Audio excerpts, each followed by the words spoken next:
Le réalisateur, donc Guillaume Vincent, il est accompagné également de l'auteur-compositeur Simon Caby et également la chanteuse et musicienne Cécile Corbel.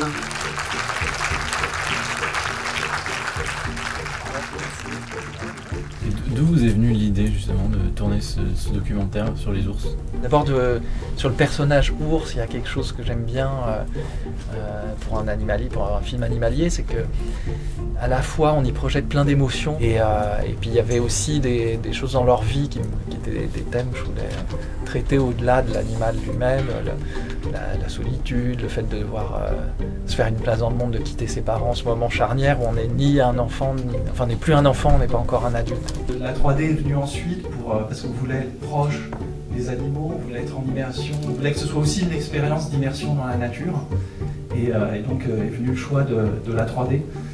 Un peu fou, enfin on ne savait pas, on était un peu inconscient en démarrant, on ne se rendait pas compte de toutes les difficultés. Le choix de Marion Cotillard, c'est d'abord que j'adore en tant qu'actrice, donc j'avais envie de travailler avec elle. Et Marion Cotillard, elle a pour moi cet équilibre justement de susciter l'émotion mais de jamais la jouer, et surtout cette volonté de rester quand même en retrait de ce qui se passe à l'image, de pouvoir avoir la voix qui est assez présente tout le long du film, mais qui en même temps on a essayé de la faire relativement discrète, de ne pas la faire jouer sur les images. Comment vous êtes arrivés, Cécile et Simon, sur ce projet? Est-ce que donc vous avez composé notamment, c'est la deuxième BO que vous composez, la première c'était Arietti, c'est ça? Exactement, c'est la deuxième BO qu'on commet. Et je crois que c'est entièrement grâce à Guillaume, ici présent, qu'on s'est retrouvés dans cette aventure. Le Kamchatka, vous avez pu vous en rendre compte, c'est une région avec des paysages assez bluffants. Et ça, pour un musicien, ça donne des ailes, ça inspire tout de suite. Et donc ce travail en amont, même des images, il était assez important. Et nous, c'est comme ça qu'on a envie de travailler. Et c'est comme ça que 2 chansons créées avant même de recevoir les toutes premières images filmées se retrouvent au final dans le film, parce que je pense qu'on s'est compris en se parlant. Et voilà. C'est vrai que j'étais impressionné par la capacité de création de Cécile.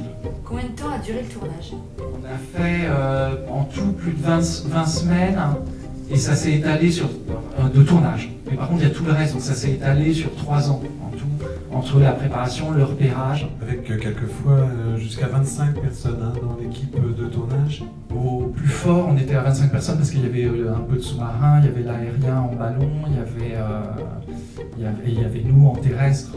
Moi, j'étais tout le temps avec l'équipe terrestre. Donc là, ça faisait 25 personnes. Après, dans la vallée des Génères, on n'était que 12. En tout, ce qui n'était pas beaucoup pour tout ce qu'on avait à gérer comme matériel, parce que c'est un lieu très fragile. Donc on n'avait pas l'autorisation d'être plus nombreux pour ne pas risquer d'abîmer le site. Je vous propose peut-être de demander à Cécile de nous interpréter une, voire peut-être 2 chansons du clip. Vous êtes d'accord? Cécile, vous voulez bien donc jouer le morceau? Ça s'appelle Song to My Newborn. Chanson pour mon petit.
fin de soirée à tout le monde.